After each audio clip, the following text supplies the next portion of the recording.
Well, I'm back once again with the ill behaviour. I think I've mentioned it on here before, but I've had to take a year off to renovate our house that we've just bought, or a year ago we bought. And so this room is now about as presentable as it's going to get, so I thought I'd attempt to make my biannual video. We're living out of boxes right now, but I did manage to dig out a camera I've wanted to test out for a while.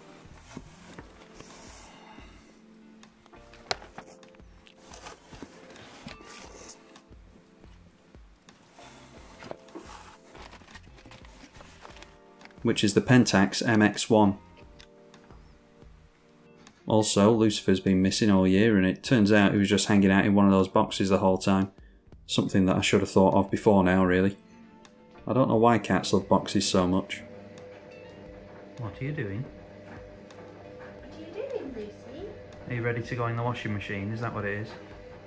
The Pentax MX1 was released back in 2013 as an ode to the original Pentax MX SLR camera. Although they obviously decided to leave out the prism, because who wants a viewfinder on their compact digital cameras? Except me.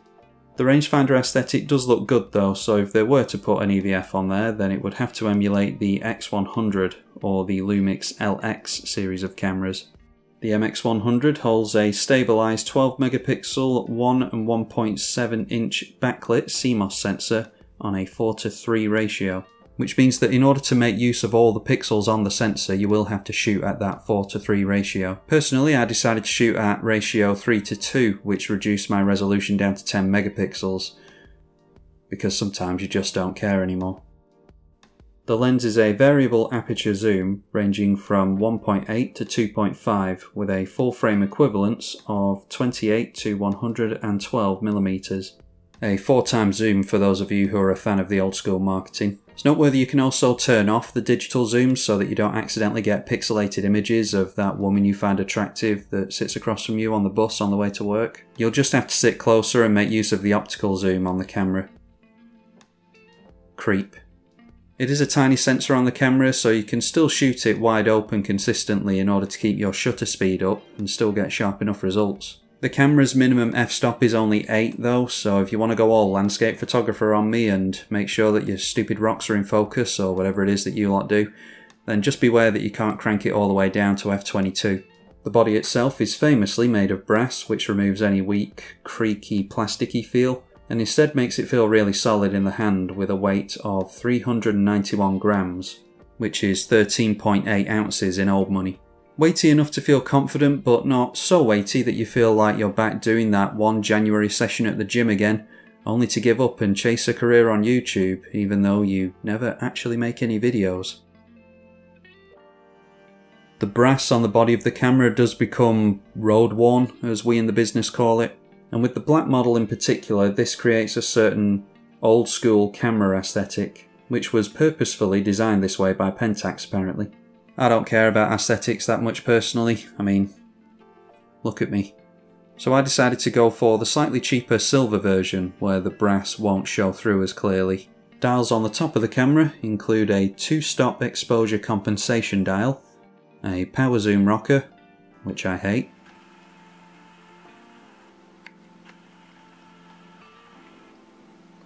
and a PASM dial, which includes a mode for saving your personal user settings if you want to access those, as well as an HDR mode.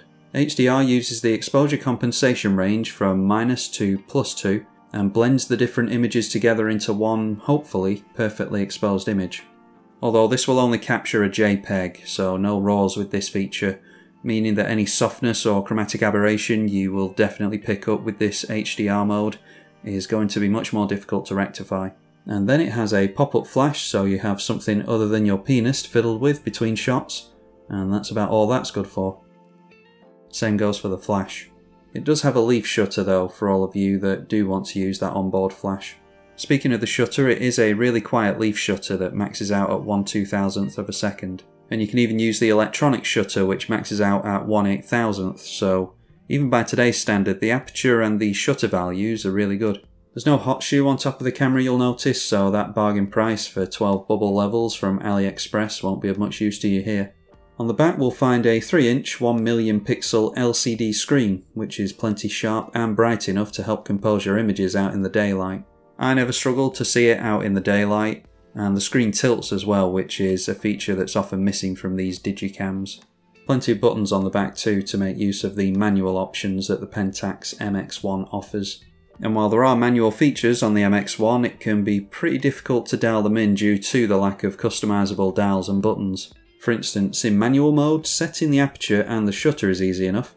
Just toggle between the two with the AV button and set the values with the dial on the back. But with manual focus, there's way too many steps. You have to go into the macro menu, then set the focus to MF, and then click up and down on the directional buttons to step the focus plane up and down until you get the desired results. This is an issue that could have easily been rectified with the Pentax MX1 if it had had one of those dials around the barrel of the lens for both customizable uses and for setting manual focus. Even the autofocus spot select is a bit cumbersome. You first have to set the focusing area to select, and then when shooting, press the macro function again in order to switch the option that allows you to move the autofocus point around. It's all just a bit too clumsy really, and I did find using the most basic functions out of the camera a little bit annoying. If you have much more patience than me, then you're not special, everyone does. But it probably won't affect you as deeply as it affected me. The autofocus is TTL contract detection, which never missed for me.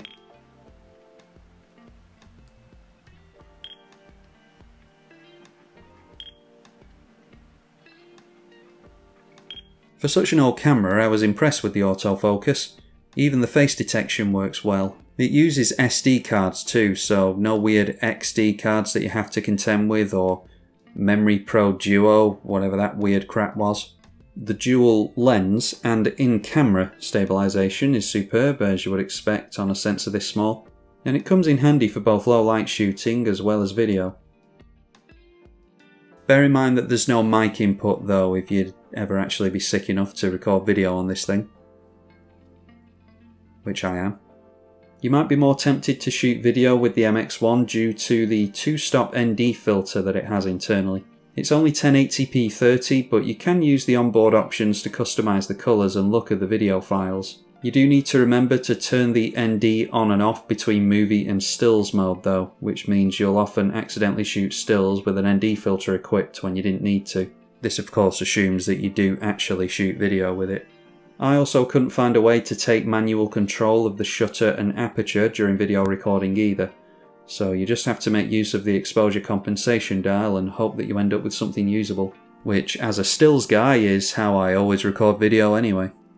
So while it's great that there's an ND filter internally, this would have been infinitely more useful if we'd had manual control of the video settings, even if it is only 1080p. Hell, most viewers don't even have fast enough internet to watch the 4K videos I upload, let alone the 6K that camera manufacturers are pushing now. ISO ranges from 100 to 12,800, with images in my experience being usable up to only around 3,200. It does shoot DNG RAW files too, so if you don't trust that you'll be happy with the JPEGs, then you can always make use of your favourite photograph colouring in software to get your desired results. Which I suppose brings us round to the dynamic range of the RAW files, and I don't think there's anything too astounding here really. A small compact camera with a small digital sensor means you want to expose for the highlights without completely losing all the details in the shadow.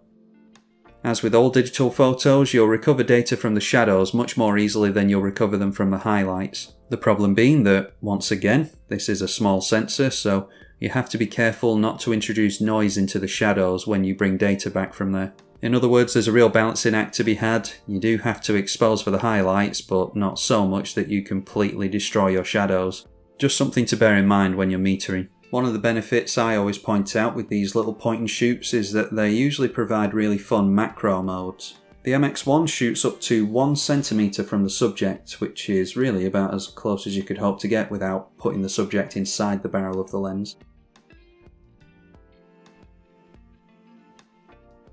We touched on the customisable looks that you can add to the images previously, and these include changes to saturation, hue, contrast, and sharpness. Noteworthy there's no noise reduction option here though, which would have been a blessing. As with most cameras of old, the less features they have, the less labyrinthian their menu systems are. Pentax has laid this one out into typical photo, video and settings tabs, with pages within each tab, and only a few options per page, so really simple to set up and navigate. Although if you're going to pick one of these up, then it is noteworthy that there's every chance that the internal battery has completely died at some point, meaning that as soon as you take out the camera's battery in order to charge it in the external charger provided, then you're going to lose all the personal settings that you've used to set up the camera. And this is relevant as there's no way of charging the battery in camera, meaning you have to remove the battery and lose all your settings every time.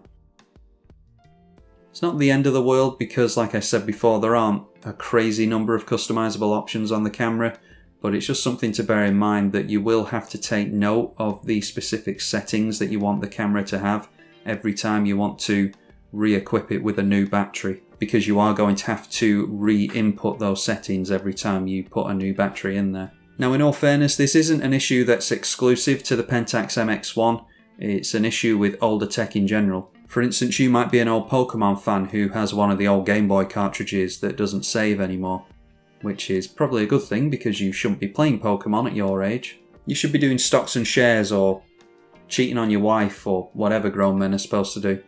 Apparently the internal battery isn't that difficult of a replacement to perform yourself, but it will entail some internal soldering, and do we really think that I care enough to solder the internals of this thing? Battery life with regards to the rechargeable battery was more than acceptable. Even when I was recording small video clips, the old official battery just held up fine. 2 batteries for the day should be more than enough. Oh yeah, and it meows.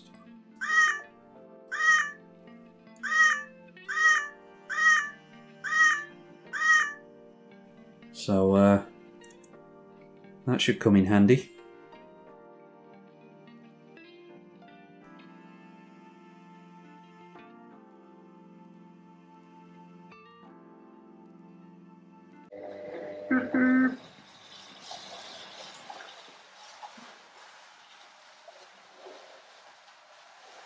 There we go. Ready for the washing machine. Put him in there, get him nice and squeaky clean, yeah?